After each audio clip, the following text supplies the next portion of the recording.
Netflix Love on the Spectrum because they were only matching the autistic people with autistic people.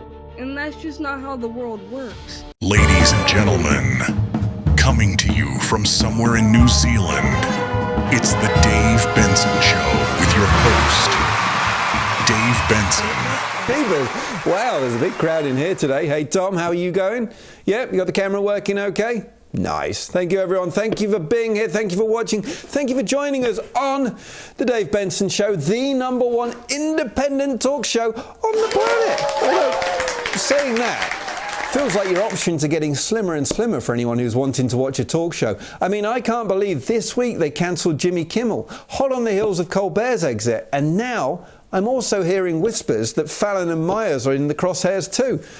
Thankfully, this show's going to be safe for now. We're based in New Zealand, and let's be honest, no one's going to be flying all the way over here to cancel me. Well, that is unless Air New Zealand adds Cancel Dave as an in-flight entertainment option. I think we're safe, Tom. But just in case opportunity does knock, I have been sensible. I've updated my resume. Yeah, clever me. And I really leaned into my strengths. Under special skills, it now says, can tell the difference between every Chris in Hollywood. Hemsworth, Pratt, Pine, Evans, and if desperate, Martin. And for references, well, they may be imaginary, but they do speak very highly of me. This week has also been a proud moment for me as a father. I got to see my daughter perform in her very first primary school show. In fact, it was the first time the school had ever put on a show, and she absolutely shone under the spotlight. I don't know where she gets it from, because the only thing that usually shines under the spotlight in my family is the lighting crew actually had to dim the stage lights for me because I was reflecting enough wattage to power half of Christchurch. But honestly, seeing her up there, well, that was just incredible. It was a real reminder of why we all do this, moments like that. Now, speaking of things shining under the spotlight, let's talk about the YouTube news. First up, YouTube's big annual event, Made on YouTube 2025, where they unveiled more AI tools than a Silicon Valley garage sale. We're talking an AI analytics chatbot, auto-dubbing in 20 languages, and cross-posting videos with up to 5 creators. 5 creators on one video. That's not collaboration. That's just a family Zoom call no one wanted to be on. YouTube also rolled out a monetization option, dynamic ads that swap out sponsors when a deal ends. Finally, I can stop pretending I love that vacuum cleaner brand from 2022. And Shorts will soon let you add shopping links, which is great, because what viewers really want after a 15-second cat video is to impulse buy a blender. Meanwhile, CEO Neil Mohan reassured everyone, AI will not replace creators. And to prove YouTube is serious, they've dropped a milestone. Over $100 billion paid out to creators in the past 4 years. That's incredible. I got my cut. $7.42. That's how we keep the lights on, Tom. Now, remember the hype button? Oh, we love the hype button. It's gone global in 39 countries. Basically, you can hype up to 3 videos a week, and if enough people do it, the creator gets boosted onto a leaderboard. Finally, YouTube has turned content creation into a Pokemon game. But not everything's rosy.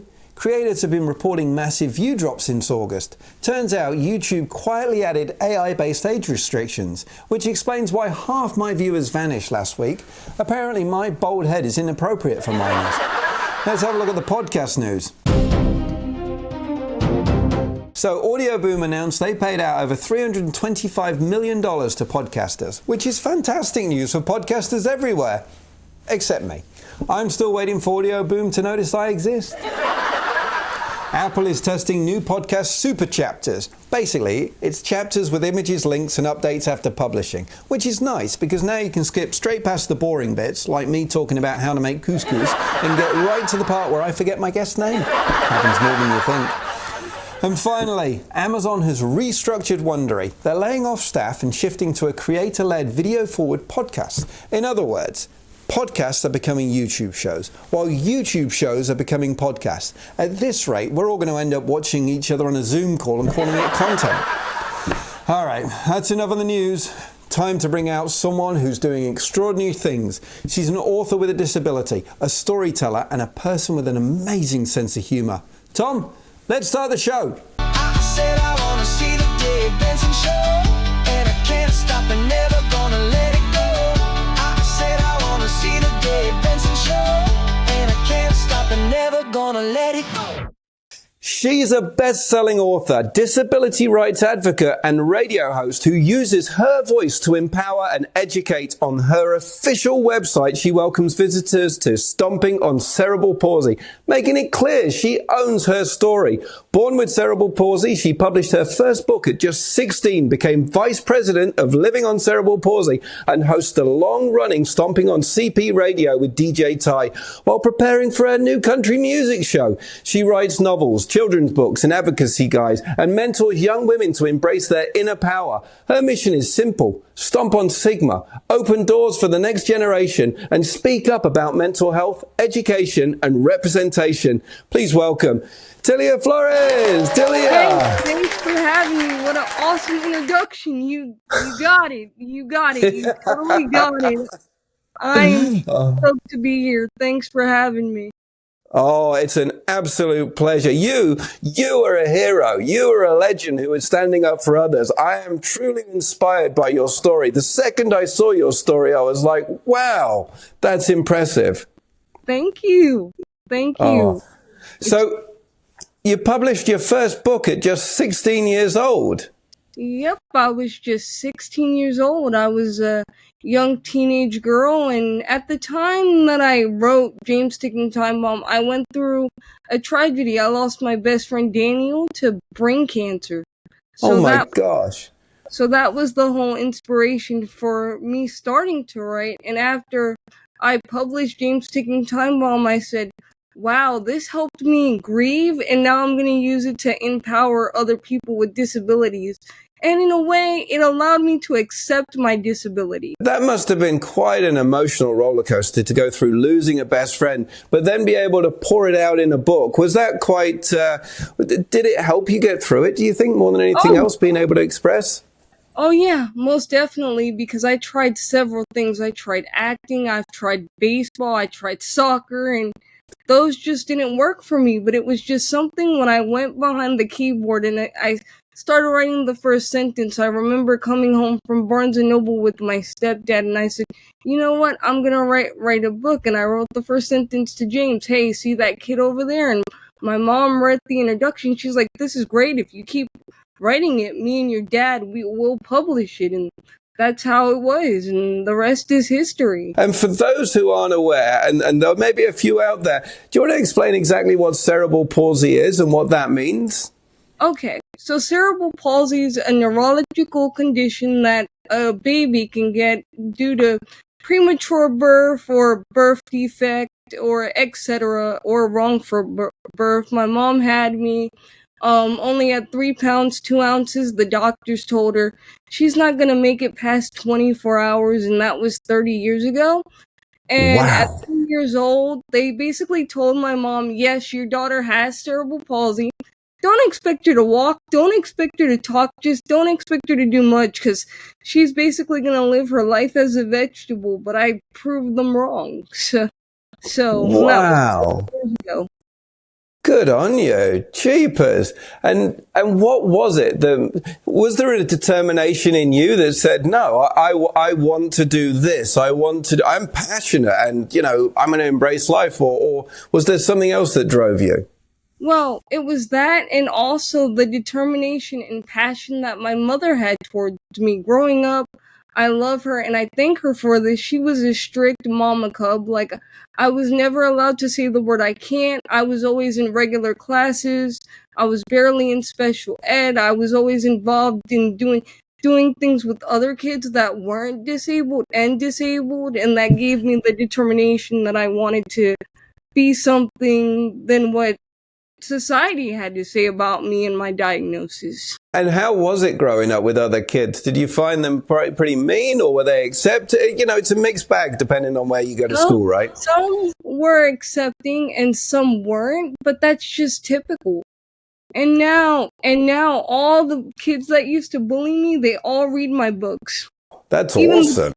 Even the teacher that didn't necessarily like me, she's like, I picked up a few of your books, Flores, and am I based on this teacher because it sounds like me? And I'm like, no comment. You've built a platform that champions disability, visibility, and fiction. Why is representation in the media so important to you, especially in genres like romance? Okay, because for one thing, growing up, I used to go to the library and wish that I saw a representation of me being an Afro-Latina with cerebral palsy on a book cover. I didn't get to see that till the 9th grade until I read the book Out of My Mind by Shannon M. Deeper. And she's a doctor, so that's why it's so important to give people those representation. And romance, I believe it's the same thing, because a lot of the times the biggest misconception of those with CP is that, oh, they're never gonna find love, they're never gonna have that emotion, and we do have that emotion, and that exists, even a sexual side of us. So that's why I decided to go into the romance genre. Nicholas Sparks and Shannon Deeper and Paul Langan, and who else? Who's the author of The House on Mango Street? Sandra Cassandra. She was my biggest role model too. So I read a lot of books, and Jane Austen as well, and Anne Frank. The list goes on, and Macbeth. Your website, Stomping on Cerebral Palsy, what's that all about? Well, I came up with the name one day because I was mad, and my nurse, my former CA at the time, she's like, when you're passionate about something, you stomp your feet. So that's how that name got to be, and it's about just conquering your disability head on and just stomping on it. Like, you gotta live your life that way, because if you don't, then it becomes a sad manuscript, and I told myself, no, I'm not gonna let others write my manuscript. I'm gonna do it in my own way. You're a radio host as well. Yes, I am a radio show host. I host a country radio show on Johnny Rock and Roll Radio called Ty's Country Rewind, where we dive deep into 90s country music. I also have previously to that, I did the Stomping on CP radio show on Asheville FM. From 2017 to this past year. And I also have a podcast called Palsy Power that I co-host with my fiance. You host a country 90s specific. So who's coming in? Is it Tim McGraw who's bouncing in on the 90s? Kenny Chesney? Yes, trying to think of all of it. And what's your favorite? My favorite, I would have to say, Kenny Chesley. Tim McGraw is definitely my favorite. Mark Wells with Don't Laugh at Me. That song is incredible. I'm a Brad Paisley. I do like a bit of Brad Paisley. I don't know if he's 90s, though. I'm trying to think. Yeah, Keith Urban. Keith Urban, he's good. Toby Keith was a legend. Rest in peace. He was great. Actually, it was interesting because I was in the States in early 2000s and I'd never listened to country ever in my life. I was born and bred in England. It's not something we ever did. And one of my buddies said to me, hey, I've got some tickets to go to a Kenny Chesney concert. Do you want to come with me? And I was like, I have no idea who that is. So I went along with him to a Kenny Chesney concert. First concert I've ever been to in the States. And first country I would ever experienced, and wow, I was blown away when She Thinks My Tractor's Sexy started coming on. That's a classic. I play that all the time. What got me into country music was I was in the 6th grade, and I had a crush on the boy that liked country music, so I started listening to it because the boy that I had a crush on got me onto it, and then I became obsessed with everything country. Well, it worked out for you. It worked out for me, and the guy are still very good friends. So hey. So what do you do on the Stomping on Cerebral Palsy or CP radio show? Like, what do you talk about? Well, do you get people with CP on, or how does that work? I get people with CP on, but I mainly talk about the advocacy and what really goes on for adults with CP, especially because the issue with cerebral palsy awareness is they want to focus on the kids. If you look up the definition of cerebral palsy in the statistics, it says, oh, it only lasts during childhood. No, we turn into adults too when we go through issues, so basically Stomping on CP is to give adults that safe place where they can come to and they can express how they feel, because adults with CP don't have the support that we need. Is it a global thing in terms of what you're able to touch? Because obviously you're in the States, so you're able to influence and touch what's around you, whether it's within your state or the country. But do you find you get a lot of people from the rest of the world coming to you or touching base and saying, hey, we don't have this here? Yeah, unfortunately, yes. That is one of the most saddest things to say. Hey, we don't have this here. And although the ADA was passed in America 35 years ago, we still don't have the resources for us in America. And worldwide, cerebral palsy is just not a state problem, it's a worldwide problem.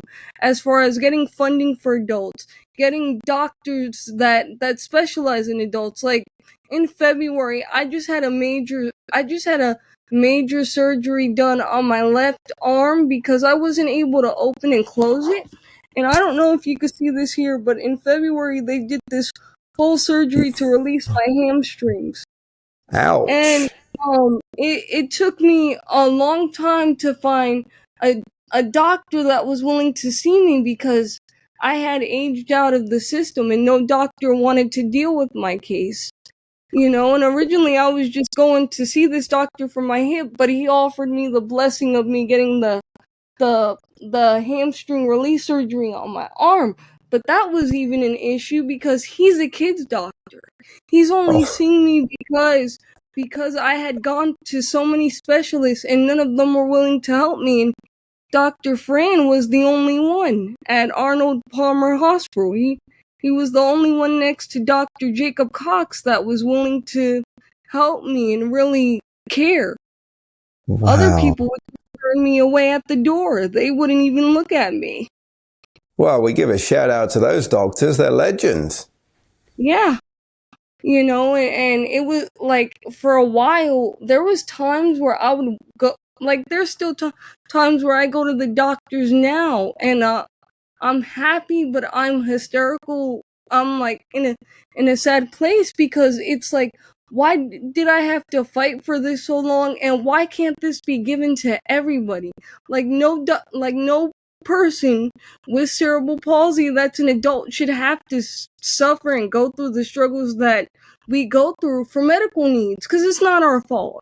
Let's flip that round on its head a bit. Is there a country in the world where they do address it really well, and it doesn't matter what age you are, and they do work with their patients a lot better than they do whether it be in the States or somewhere else? You're New Zealand, believe it or not. Like nobody in New Zealand, nobody with cerebral palsy has hip dislocation problems like I do. You guys have a way more better healthcare system for us, and we've been trying to bring it to America, but it's just, you have to speak to these politicians. You have to go out there and advocate, and politics is something that I'm very mixed on. Right. Because I feel like regardless if you're on one side or the other and you're disabled, they don't really care about, they don't really pay attention. That's sad. That's very sad. And this is why I started writing about cerebral palsy for so many years, because I wanted to talk about topics that were controversial. I wanted to have people get their safe places, their voices through my literature. It's not about how much money I make at the end of the day. If I make the bestsellers list, if I could give that person a voice, regardless of what age they are with CP, I've done my duty. That makes me a bestseller at the end of the day. And that's what makes you an inspirational person, Tylia. Just to tell you. So the care factor. You're also ordained as a faith leader as well, I believe. Yes. Mm-hmm. So how does the spiritual factor into your writing, your advocacy, and all of your mentoring as well? Well, it's the same passion I have with Stomping on CP, and there's a backstory to this. So when I was 10 years old, my parents decided to put me in CCD classes because of my disability. I had to get baptized a little later in life. They put me in CCD classes. I was enjoying the CC classes, but one day I had to go take a tinkle in the bathroom, and the nuns took me to the bathroom, bless their hearts. They were very sweet nuns. But the following week, I was told by that church I was no longer allowed to be a part of the CCD classes because I was deemed a liability, and my parents had to fight to get me baptized, and due to the fact that my stepfather went to Catholic school and his grandmother is very much into the church, they were able to get me baptized. But that forever shifted my relationship with God. For years, I struggled to build a relationship with Him. And then once I got into high school, it got worse because he took my best friend away from me. So you can only imagine, and it wasn't until 2023 when I got the calling and I decided that I wanted to be a minister after I was having a bad day and my grandma prayed over me and I felt the Holy Spirit. That's an awesome story. Then I recently launched my online ministry called Able by Grace Ministries. Is there anything you're not doing right now? You must be like chock-a-block. Sleeping. I only get 4 hours of sleep for those that are wondering, and in the middle of my sleep, I will come up with something else. I've spoken to a lot of people like that who have inspiration during their dreams, and they wake up and they're like, this I've got to write down. They're like, this is something I can't miss out on. Yep, like as of yesterday, like Monday, I received my official license to be a Christian life coach minister, so that's something I'm going into too, and then in the next year I should be done and I'll have my license to be a pastor. And you also mentor women as well through tough times. Yeah. So is that something separate to all of this? Is that another avenue that you focus on? That's another avenue that I focus on, but I plan to intertwine it as well. Just as of yesterday, I received a message from a 13-year-old girl that had a rough life and she was struggling with a porn addiction. And she wrote to me saying how my books inspired her to get closer to God and quit her porn addiction. So, wow. Those are some of the stories that I hear, and, you know, it's rewarding, but it's tough at times because I put a lot of pressure on myself because I have a lot of people that look up to me. And I don't want to let them down, so I would say that's the downfall of advocacy. But I would have to tell anybody in my situation, give yourself a grace period. With the publish industry, now that hasn't always been inclusive. So what changes would you like to see for disabled writers? Well, I would like to see more disabled writers write their stories from our point of view. And I would like to have authors that aren't disabled interview people with disabilities if you're going to feature a character in your book with that disability so that the representation is proper. And please don't kill us off. Is that what happens? Yes, like they'll write a book, right? And then the book is so good, and then the person with the disability dies. Like, I'm like, or they kill off the service dog. Like in Wonder, when they killed the August's dog, I was like, okay, I've had enough, and it's the same thing in movies too. Like, I've never really noticed that, but I'm going to pay more attention now. In the industry itself, I would like to see more writers with disabilities share their stories, whether it be fictional, non-fictional. We need that. Do you think disabled people are well represented within movies and television? Do you think, because thinking about it now, I would say not. Absolutely not. Absolutely not. I have to think about the first representation of a person with the disability that I saw, and that would be in Degrassi: The Next Generation when Drake played the paraplegic. But years on in, I didn't see a good representation till I watched the readaptation of the book Out of My Mind that was turned into a movie. And there is a few shows on Netflix that have disability representation. I'm sorry to cut you off. You just got me very excited. But I didn't really like this this dating show they did on Netflix, Love on the Spectrum, because they were only matching the autistic people with autistic people. And that's just not how the world works. I did see the commercial for that show. I never watched it, but I even said to my wife when I watched the commercial, I said that the representation that they're giving in that show is not right. They're making it sound like it's such an anomaly that someone can find love. Exactly, and that's what I didn't like about it. So I watched it. And I cringed when I watched it, because it was like, okay, you're picking out people that have the same type of autism that's not really on the spectrum. If you're gonna do a dating show, make the cast different, make them go on dates with able-bodied people, disabled people. That way we get a feel, because that's how the dating world is like. Like, just because I have a disability, if I was single, doesn't mean I would just go out with the person with the disability because he's disabled. If he's a jerk off, I'm not gonna DM you ever again. I've dated able-bodied people prior to my fiance, so that's what I didn't like about the show at all. I was cringing. I was like, oh my god, why did they do this way?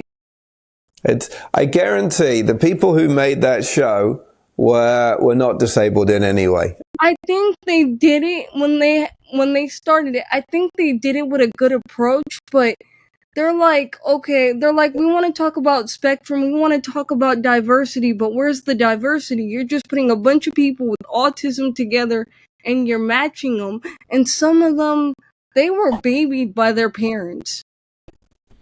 Yeah. Like, their parents didn't treat them as they were adults, and that bothered me too, because my mom would never baby me like those parents were. Like, my mom treats me as if I'm 30. Yeah, I may share a house with my parents because of my situation, but I pay my bills, I live like an adult, and I'm educated like one, so show that. Yes. And if these people are babied, why not put him with able-bodied people who are also babied? Because there's a million billion of those out there as well. So, that's a like for like. Exactly. And, not to get into I don't want people to like start throwing tomatoes at me because I said what I said, but that's the biggest misconception. People think, oh, they put representation, that's great, but then they also miss the diversity because they're so focused on the representation and ending the stigma that they continue the stigma. So one thing you also said was that disability isn't a weakness, it's a superpower. So what's the biggest superpower that you've discovered in yourself? The biggest superpower that I discovered in myself is my ability to just have strength every day, and the ability to be creative and be a storyteller. I mean, that gets me through some of the toughest times in my life. You've worn so many hats: author, advocate, radio host, mentor. Which of these roles has surprised you the most? Honestly, if you want me to be honest, all of them. Yeah? Is that because of what you found in yourself while you did it?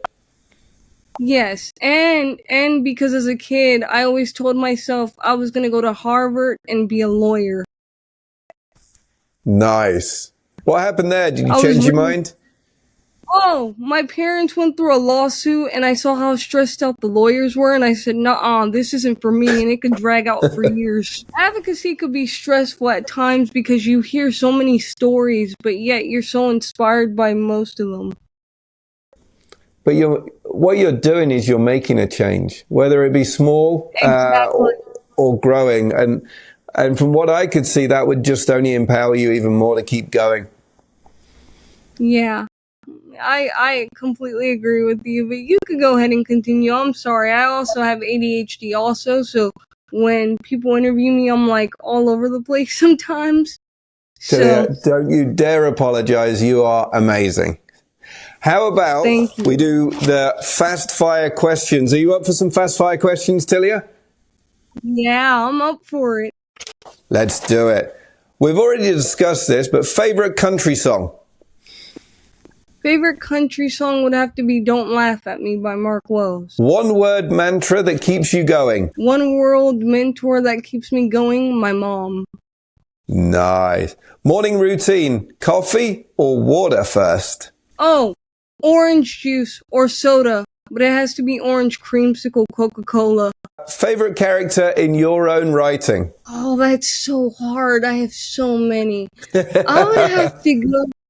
I have so many. I would have to say James because he was the start. Best advice you've received as a youth minister? With Christ, you can do many great things and just keep going. What's your pet mini schnauzer's name? Hobbs. Hobbs. What a great name. Clyde Lennon Hobbs without the E. Wow, you've been doing your research on me.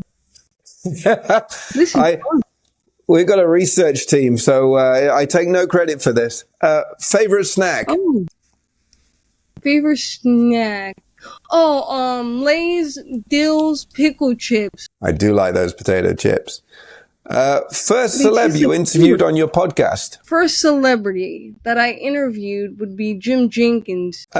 Childhood bedtime story memory? Childhood bedtime story memory. I have so many, but my favorite has to be the Berenstain Bears series.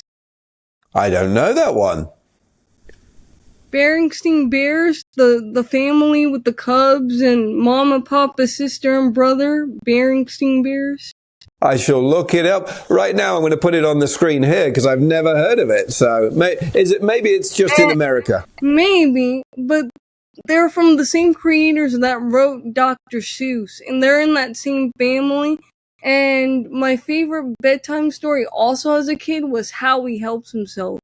He was the first person with cerebral palsy that I saw in a book as a kid, and that book was written in 1975. Wow. Well, that's awesome. That must have been inspirational for you. Yes, it was. And then I got upset because he looked old in the book. I was like, why does he look so old? I'm like, they're like, because it's from 1975. Now read this to the class. Read this to the class. But yeah, that was my favorite bedtime story growing up too. So. I love it. Craziest fan message you've ever received? Oh man, this is gonna be great. Well, I don't know how graphic I could be on here. How graphic could I be on here? Go for it. So, there was this man with cerebral palsy. He was reading my books, and then I get a message from him saying, I'm in love with you, and we're in a relationship because I read your books, and I like to masturbate in between the pages. And I was just like, okay, like, I'm proud of you, congratulations, but we are nowhere in any shape or form in a relationship, but thank you for the support. Then I had another man had a crush on me, and he winded up finding, like, my parents and, like, stalked my stepdad on Instagram. What? Where do these crazy people come from? I don't know, and I get them at least once a day. So now I have to screen read who I'm responding to now, because some of them are just cuckoo. That is insane. I've never heard anything like that before. Oh yeah, I've gotten plenty, but those two are the top two worst ones. What can we expect next? What's coming up in the future for you? I'm currently in the middle of developing a preschool show series based on disability and Christianity, inspired by my love for Bear in the Big Blue House and Blue's Clues growing up, with a little mix of Christianity and disability. And the show is going to be called Caleb and Chelsea. And Caleb's a bear that teaches her lessons about the Bible. And I plan to pitch this in the next year or so, so cross your fingers with that. I've also written a few movies that I can't say much about, but that's what's next for me. Thank you so much for your time today. I absolutely wish you all the best with that. Where would you like me to put your details of your book so people can find them? Do you want it up, down, left, right? I want them everywhere. Everywhere. Everyone says that. This is a new phase. Maybe left. Well, maybe left, because that's where my CP is mostly affected. So maybe left. Done. They will be right here. Ladies and gentlemen, this has been Tylia Flores. Thank you so much for your time. We're going to be back right after these messages. And you're saying this is what Tom Cruise does. He doesn't actually get in the plane. He has a green screen behind him and just a joystick. And this works. Does he have it on a desk? Tom, we've got to be real with this. He has it on a desk as well. Trusting you, Tom. You better not put anything stupid behind there. Does he move like this?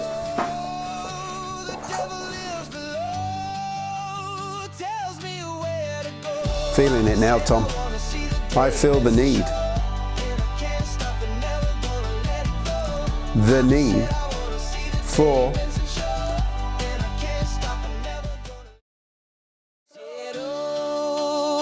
the devil lives below and he tells me where to go. I said I want to see the Dave Benson Show, and I can't stop and never gonna let it go. I said I want to see the Dave Benson Show, and I can't stop and never gonna let it go. I said I want to see the Dave Benson Show, and I can't stop and never gonna let it go. I said I want to see the Dave Benson Show, and I can't stop and never gonna let it go. I said I want to see the Dave Benson Show. All right, you better hit subscribe now, or I'm going to turn this show into a live reading of my grocery list. Now, don't test me on this. Couscous is on there twice.